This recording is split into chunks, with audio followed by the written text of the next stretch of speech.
And welcome back, everybody. It's halftime. I'm Brad Radisi, and it's time for our Bulldog Conversation. I'm joined by Michelle Little, the Assistant University Historian here at Samford University. And Michelle, you guys are constantly gathering information about Samford, but in particular, a pretty neat project that's been ongoing but has kind of ramped up lately. Tell us a little bit about it.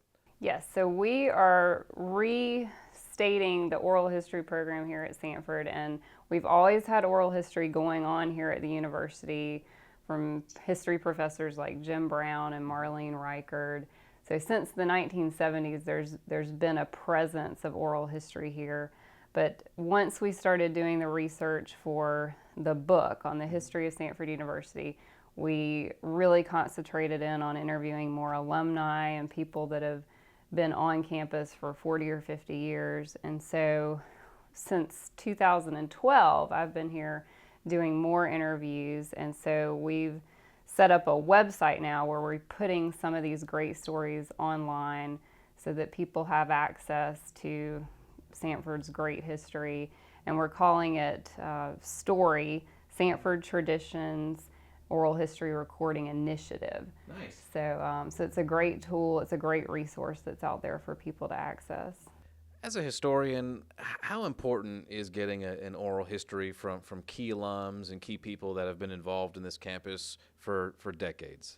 It's essential because so many people view history as just these dry facts with the dates and names, and you might have the trustee minutes and you might have meeting minutes from Samford's history, but until you hear the people that were here and their stories, it's the flesh and blood of the history, and it brings it to life. And you can't fully understand an institution's history without all these gaps being filled in by these people with their great stories about what it was really like on a day-to-day basis. And I know you mentioned coming across some amazing stories, one involving a World War II veteran. Just tell us a little bit about that. It sounds fascinating. Yes, so there's a Mr. Patton was here during the days on the Eastlake campus, and he fought in World War II. And the way we found him actually is his grandson, Bradley Patton, graduated from Samford a couple of years ago. He was a history major, and he's over at Beeson now. And so we got in touch with Bradley, and he talked to his grandfather and asked him if he'd be interested in an interview. And his grandfather gets together with a lot of World War II vets at downtown at the Veterans Association every week. So we were able to do the interview there, and he had amazing stories about being captured during World War II. And so it's a wonderful interview, and it's up online right now for anyone that would like to look at it. And we were talking about one interesting part to all this is it's not just you guys here as historians getting these interviews, but students are really involved. And that just is an incredible bridge from one generation to another, isn't it? It's wonderful. It really brings the history to life for the students because they can sit in classes and they can listen to these lectures and they can read about it in their textbooks. But when they meet someone that lived through an event, when they meet a World War II veteran, when they meet someone that lived through civil rights, it brings this to life and makes it real and is such an impact on them. And there's no other tool like that to meet an actual primary resource like that and to get to hear their story and how they interacted in history. It makes all the difference. And so it's been an incredible learning tool for the students.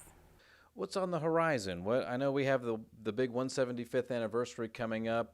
What's up next for you guys in trying to keep this ball rolling? Yes, so we are trying to work with a lot of different departments on campus because this oral history can be a great tool for any department, not just history.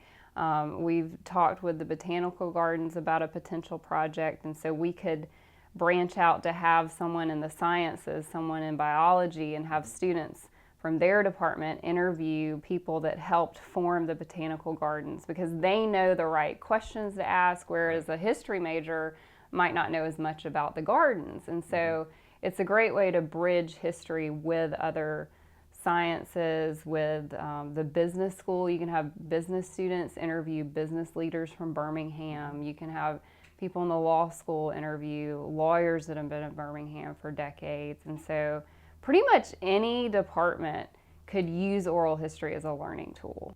Absolutely. Michelle, thank you so much for joining us here on the Bulldog Conversation. Thank you. All right, folks, more coming up right after this. You're listening to the Alabama Power Halftime Show right here on the Samford Sports Network.